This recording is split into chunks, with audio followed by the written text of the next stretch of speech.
huge thanks to Ubisoft for sponsoring this video. They're having me show off their game For Honor, which is now in open beta February 9th through the 12th and releasing just on February 14th. Click the link in the description to check it out. Now, a couple weeks ago, though, they did have a closed beta, which I have a ton of gameplay up for if you want to check that out as well.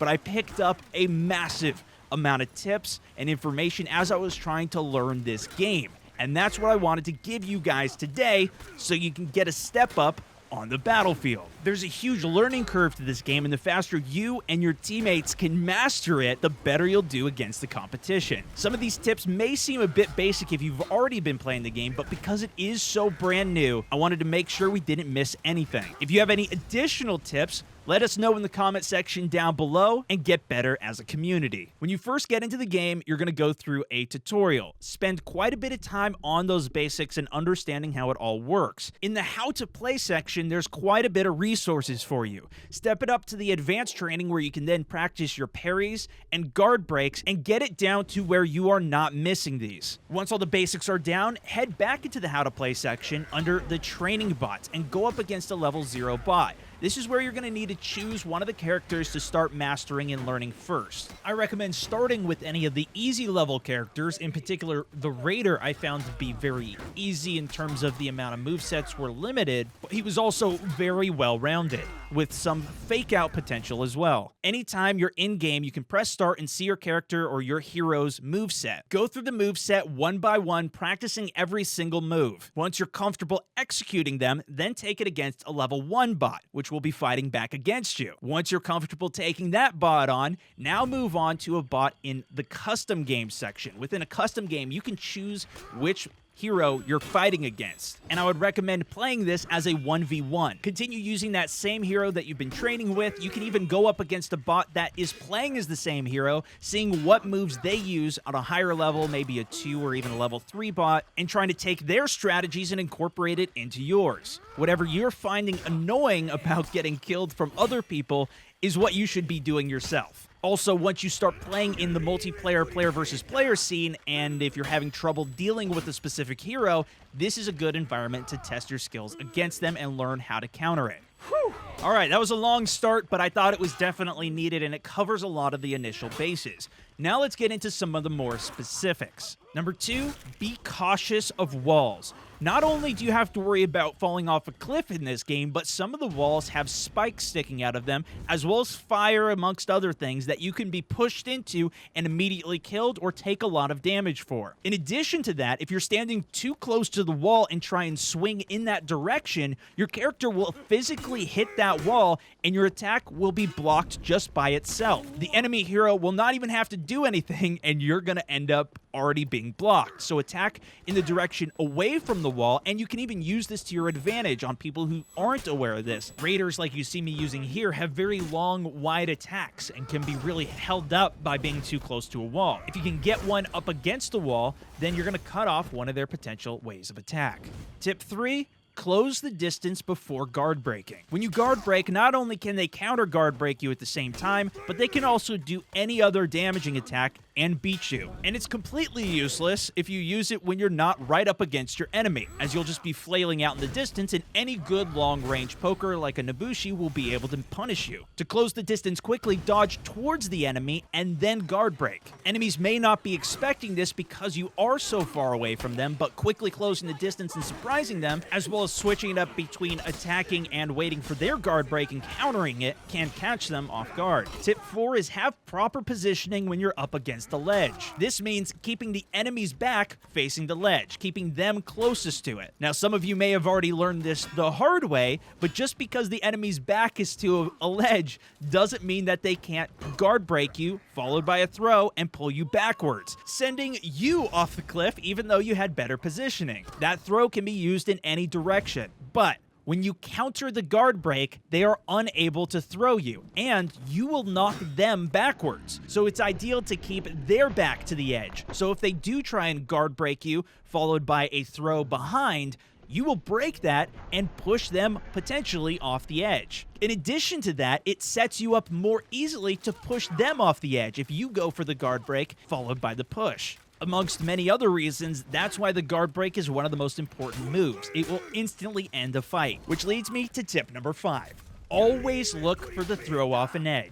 This may seem basic or too simple, but there was so many times when I made this mistake and it happened to me where an enemy caught me with a guard break, I missed the counter, and they could have thrown me off, but instead they decided to go with the light or heavy damage. In particular, this is why focusing on your throw stat is extremely important for 1v1s. So whenever you're near an edge, just keep in mind that your guard breaks need to be followed up by a throw. And even if that ledge is too short for them to die from it, when they fall down, they'll at least be on their back. And if you're locked onto them and use a heavy strike, you'll actually leap off the edge and one-shot finish them. When I was playing the closed alpha as well as the closed beta, I had a ton of difficulty countering guard break. When you saw that little broken shield icon pop up and they were guard breaking you, if you hit your guard break at the same time, you'll counter it and push them backwards. Well, that leads me to tip number 6. I went from maybe a 10 to 20% success rate with guard break, even against the bot in training, to a 90 to 100% success rate hitting it when I was button smashing guard break. As soon as I see that shield icon pop up, I hit the guard break button 2 to 4 times. It's the only time I recommend smashing a button in that many times, but I found a dramatic improvement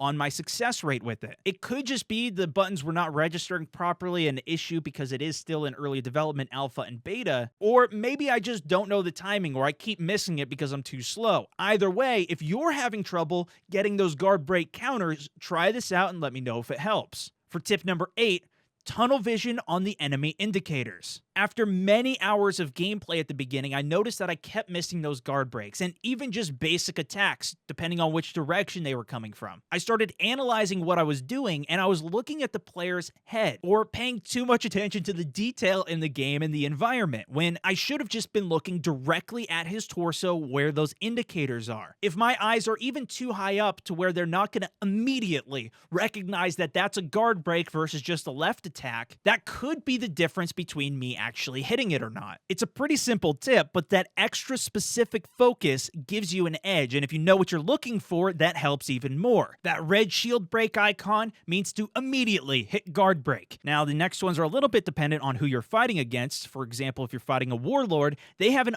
uninterruptible headbutt charge towards you that you're going to need to dodge left or right in order to counter. That'll show up in orange, and a dodge is the best move for that. Alternatively, if it's a berserker and it's an orange attack where he's actually swinging in on you, you can either dodge or parry it, aiming in the direction that it's coming from, and right when it flashes bright orange or bright red, hitting your heavy attack and parrying it off. That's the only way to counter those abilities, so you have to be ready for them. The good news is, if you do it, you leave them extremely vulnerable. Finally, a tip for when you're attacking them, tip number 8, is to stick to your combos. When you attack in a combo chain, not only does it do more damage, but the attacks come faster with a more fluid motion, and they cost less stamina. Generally, the first attack in your chain will cost the most stamina, but you can follow it up with the rest of the chain relatively cheaply. If you're not attacking in a chain order, then you're constantly starting new chains and you'll quickly fatigue yourself. Take advantage that even if the first part of your attack chain misses,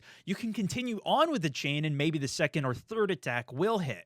Tip number 9 is to pressure enemies that are fatigued. Stamina is one of the most important aspects of this game. When you run out of stamina and that bar goes gray, your attacks become very slow, very weak. Most characters can't even sprint, which means you have a vulnerable target to attack that, as you attack and they try and block, many times will decrease their stamina even more, so you can keep them in a perpetual state of fatigue. The best way to do this is to combo your chains together. After you finish one, do a leaping strike into another chain to close the distance and continue putting pressure. Be careful not to exhaust your energy, though, in the process, and if you do get too low, back off and recover. And finally, tip number 10. For when you're fighting multiple enemies, keep in mind that whenever you block an attack, regardless of the direction, for about a half a second after you block it, you will then block all incoming attacks. Which means if you're going 1 versus 4, just watch out for the first swing that's coming in on you,